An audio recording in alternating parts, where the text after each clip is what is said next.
I send good vibrations to whoever is watching this. In this video, I'm going to talk of polarity. Everything is dual. Everything has its poles. Everything has its pair of opposite. Like and alike are the same, but opposites are identical in nature, but different in degrees. Extremes meet or truths are half but truths. All paradox may be reconciled. So now, the great fourth principle, the principle of polarity, embodies the truth that all manifested things have two sides, two aspects, two poles, a pair of opposites with manifold degrees between the two extremes.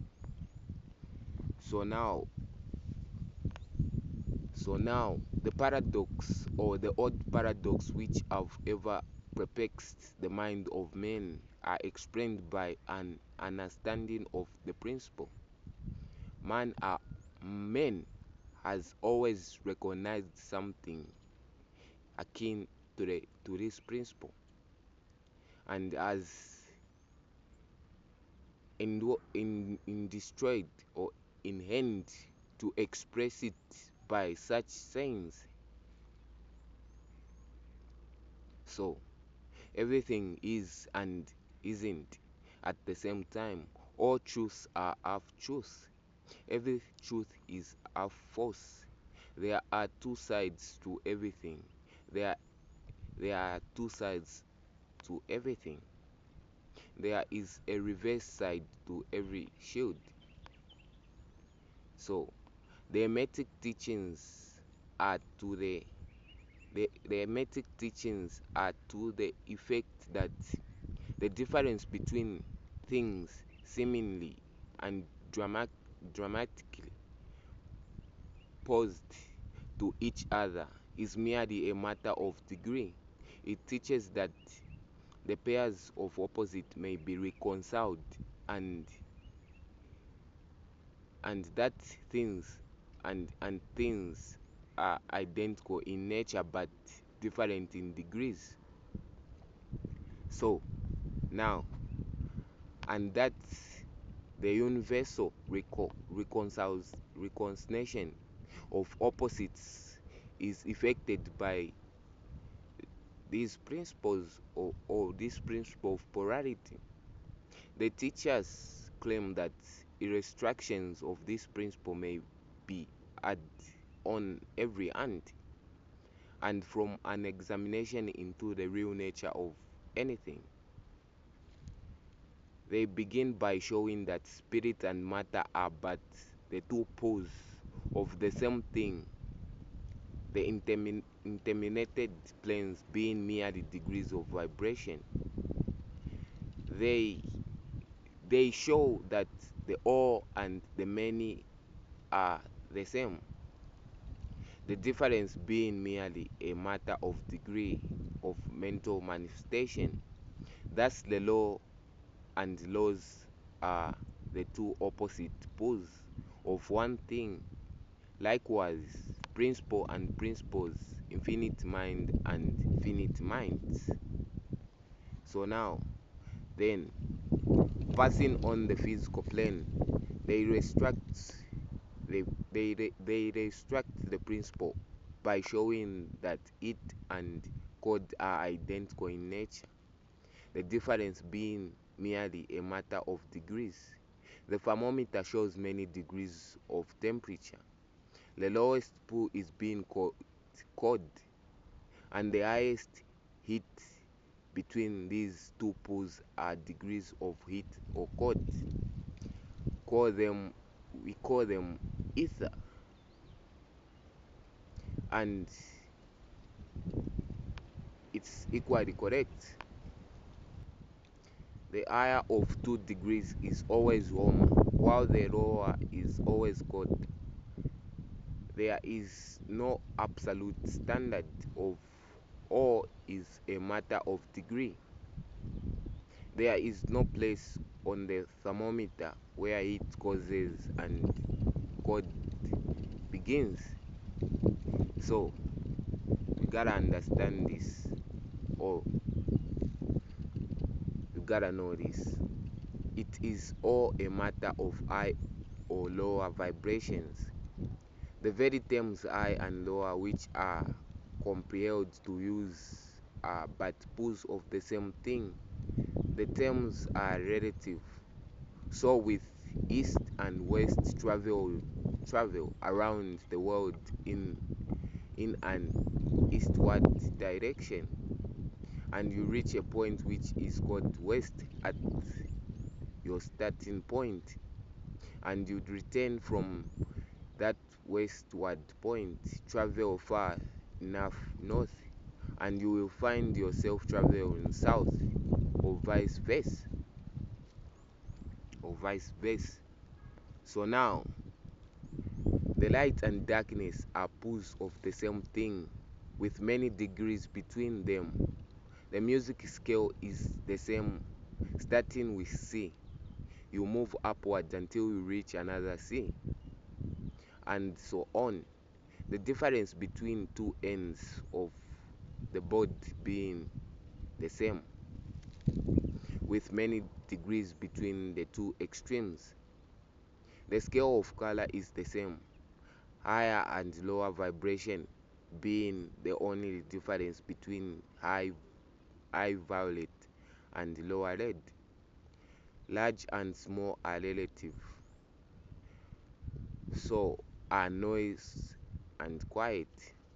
Hard and soft follow the rule, like otherwise shape and do.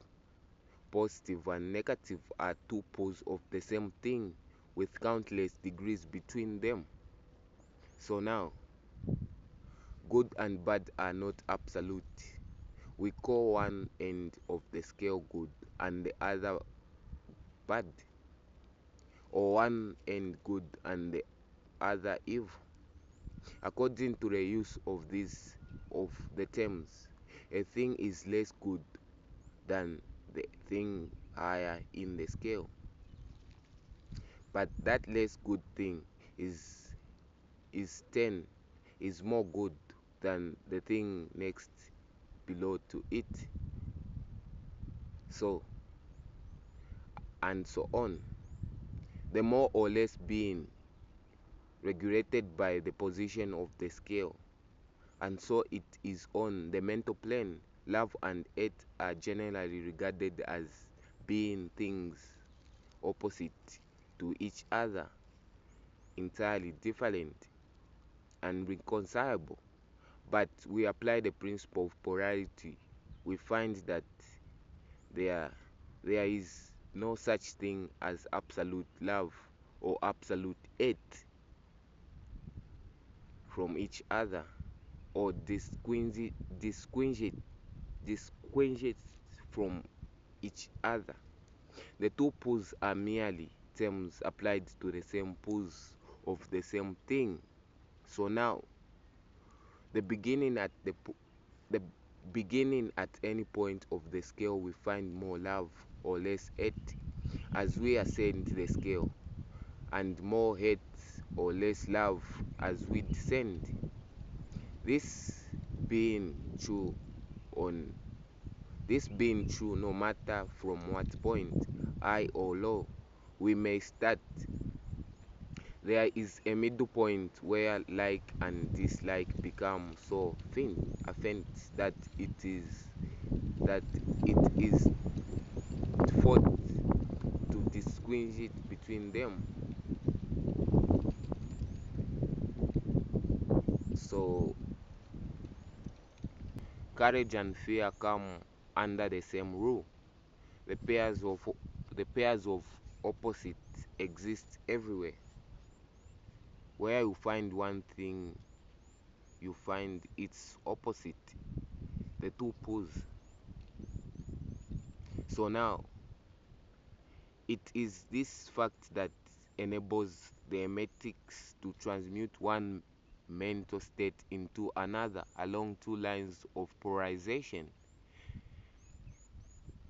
Hmm? Things belong to different classes cannot be transmuted into each other, but things of the same class may be changed. That is, may have their polarity changed. Hmm? Thus, love never becomes east or west or red or violet, but it may and often does turn into hate, and otherwise hate may be transmuted into love by changing its polarity. So now, courage may be transmuted into fear, and the reverse. Hard things may be soft, though things become sharp, hot things become cold. So, and so on. The transmutation always being between things of the same kind of different degrees. Take the cases of fearful men. By raising his mental vibration along lines of fear, courage, he can be fulfilled, or he can be at the highest degree of courage and fearlessness. So otherwise, or men can change themselves into an active genetic individual simply by polarizing along the lines of the desired qualities. So now you gotta understand this, or you gotta know this. The student who is familiar with the processes by which the various schools of mental science produce changes in the mental states of those following their teachings may not readily understood the principle underlying many of these changes. When, however, the principle of polarity is once grasped, and it is seen that the mental changes are organized by the change of polarity, mm, a sliding along the same scale, the matter is more readily understood. Mm. So now, the changes is not in the nature of transmutation of one thing into another thing entirely different, but is merely a change of degree in the same things. Mm.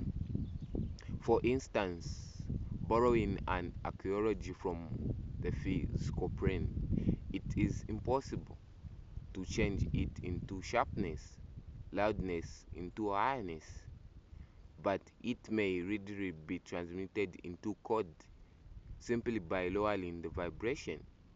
In the same way, hate, and love are mutually tran- transmutable. So are fear and courage. But fear cannot be transmuted into love, nor courage can be transmuted into hate. The mental states belong to innumerable classes, each class of which has its opposites of pulls, along which transmutation is possible, along which trans along which transmutation is possible. So now, the student will readily recognize that in the mental states as well as in the phenomena of the physical plane, the two poles may be classified as positive and negative, respectively. Thus, love is positive to hate, courage to fear, activity to non activity. And it will also be noticed that even to those unfamiliar with the principle of vibration, the positive pole seems to be on the higher degree than the negative, and readily dominates it. So nature is in the direction of dormant activity of the positive pole. In addition or in addition to changing of the poles of one's own mental state by the operation of the art of polarization, the phenomena of mental influence in its manifold phase shows us that the principle may be extended so as to embrace the phenomena of the influence of one mind over that of another, of which so much has been written and taught of late years. When it is understood that mental induction is possible, that it is that mental states may be produced by induction from another, then we can readily see how certain rate of vibration or polarization of a certain mental state may be communicated to another person, and his polarity is that class of mental states that's changed. It is along this principle that the results of many of the mental treatments are obtained. So, for instance, a person is blue and full of fear. A mental scientist bringing his own mind up to the desired vibration by his entrained will, and thus obtaining the desire of polarization in his own case, then produces a similar mental state in the other by induction. So the result being that the vibration are raised and the person polarized towards the positive end of the scale instead of the negative, and his fear and other negative emotion are transmuted to courage and similar positive mental states. A little study which we show that these mental changes are nearly all along line of polarization. The change is one of degree rather than of kind.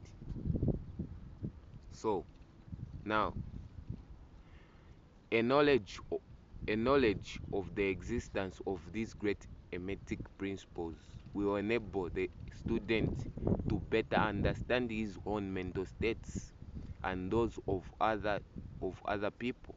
He will see that these states are all matters of degrees or degree, and seeing thus he will be able to rise or lower the vibration at will, to change his mental pools, and thus be a master of his mental states instead of being their servant and slave. By his knowledge, he will be able to addict his fellows intelligent, and by the appropriate method change the polarity when the same is desirable. So we advise all students to familiarize themselves with the principle of polarity and get a deep understanding of it, because everything is dual in nature. You are good, you are evil. You love, you hate. There will always be two poles, hate and love, good and evil. All those things are within us, but we are the masters. We need to control them. They can't control us because they come from the mind. External things can't control you. External things can't control you because everything came from the mind. Everything was a thought, then it manifested in the 3D reality. Everything came from your mind. You gotta understand this. You are the creator of your own reality. No one can destroy your life. Only yourself can destroy your life. The power is in your hand. That's why I always say to master our mind. Self-mastery is the key. Is the key. That's all I wanted to talk about in this video. Nature be with you.